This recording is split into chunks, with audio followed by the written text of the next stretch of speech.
Hello you gorgeous people out there and welcome back to another video on the Rocket Shop. My name is Philip and today I'm going to talk a little bit about SpaceX's Sea Launch program. At the moment, the progress of the Starship program is speeding up dramatically and Elon Musk has actually confirmed the internal goal of launching into orbit on July 1st, 2021, which is in under 4 months. That's crazy.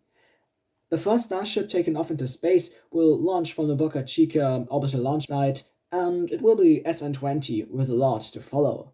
But SpaceX is targeting multiple launches per day for the future, and therefore they need a suited launch pad.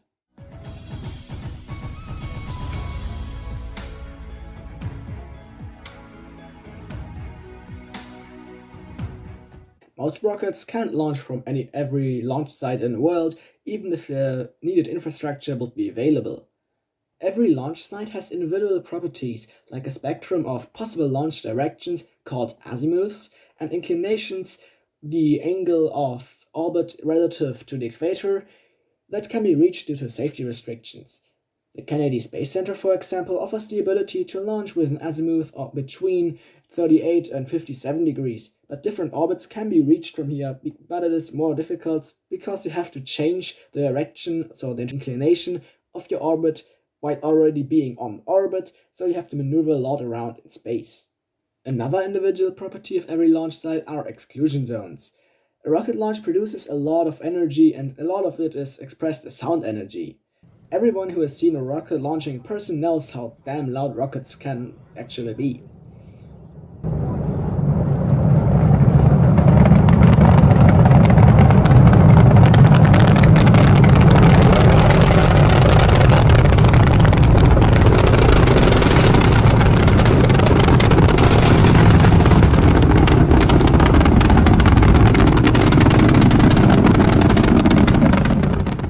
And because sound can be dangerous, there are exclusion zones around the launch pad in which everyone has to be evacuated to not be endangered by the effects of sound waves produced by the launch.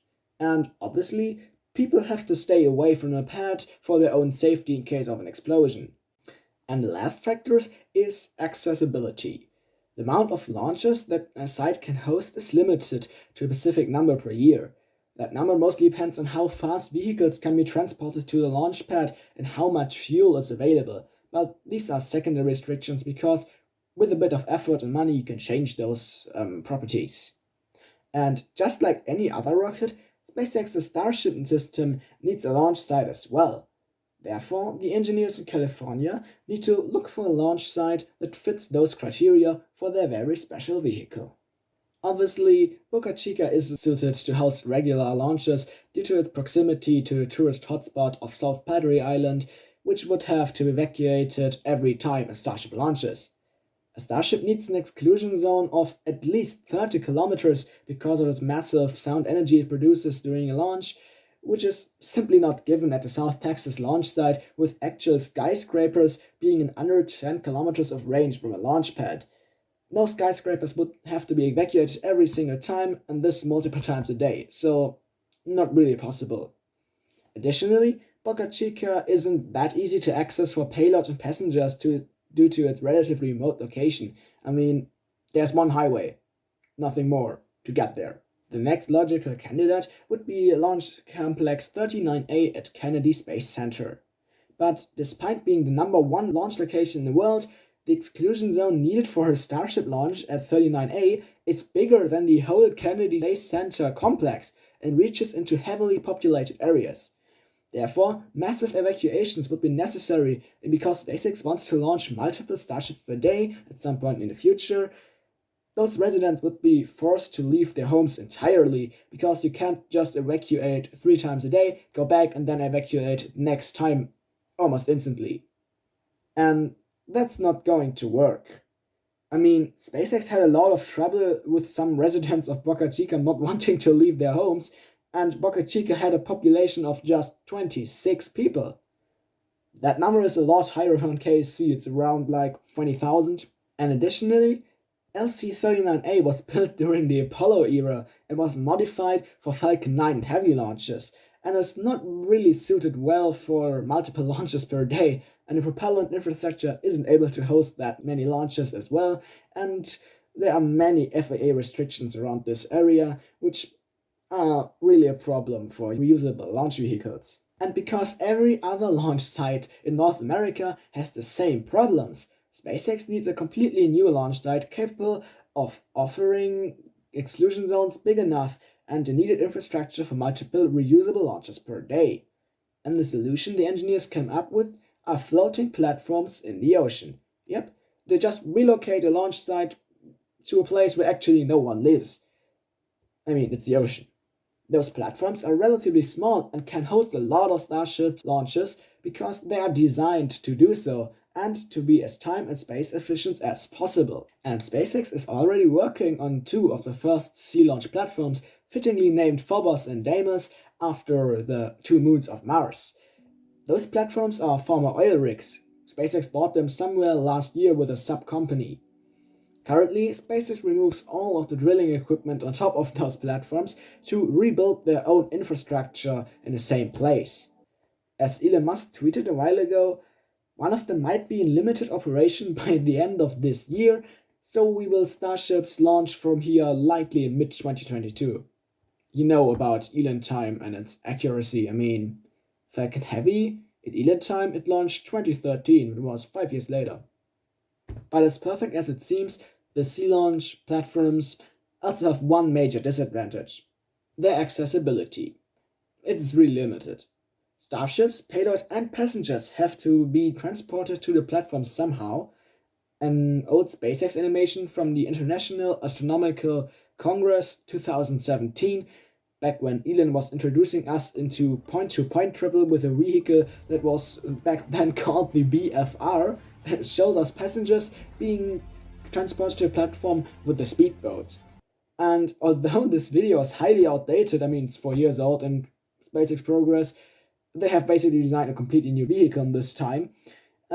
Access per boat might still be the most likely way to get to the sea launch platforms because what else is there? I mean, you could theoretically fly there with helicopters, but you would need a lot of helicopters and a helipad that's obstructing parts of the platform for your rocket, so this option isn't that good. And I guess that payloads like satellites are going to be transported to the platform with a boat as well. But how will the actual vehicle, Starship and Super Heavy, be transported to the sea launch platforms? Well, it's going to be crazy if we believe Elon. He imagines Starships to launch from Boca Chica, perform a high altitude suborbital flight, and then belly flop and land on the sea launch platform before being prepared to go to orbit. That's a bit too crazy if you ask me, at least at the moment. We don't know what profiles of such flights will look like in the future and how safe they are going to be. But that is likely just going to be an option for the later Starships in the mid 2020s. At the beginning, they'd probably just be shipped to the platforms as well as the Super Heavy boosters, because those things can't do suborbital flights with propulsive landings. I mean, they're designed to go up and down, not sideways. Luckily for SpaceX, there were already sea launch operations performed in the past during a project fittingly called Sea Launch. I mean, the creativity of engineers is just insanely mind-blowing, giving SpaceX at least some experience and data to work with while designing their own sea launch platforms. And this former sea launch project has shown us another important factor limiting the number of launches at sea: weather. A swimming platform like Phobos and Deimos will be heavily affected by waves and winds, posing a danger to the vehicle and the payload, which is definitely an aspect you have to take care of when you want to launch at sea, because you can't launch during heavy waves or winds, because that would mean your enormous vehicle standing a platform could just be tipped over and fall into the sea. That's not exactly what you want.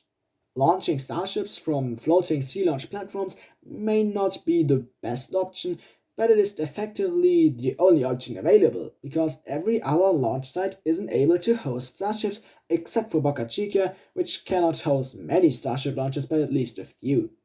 A Starship launch needs an exclusion zone which is so big that it can't be granted otherwise, and the required infrastructure isn't available otherwise as well.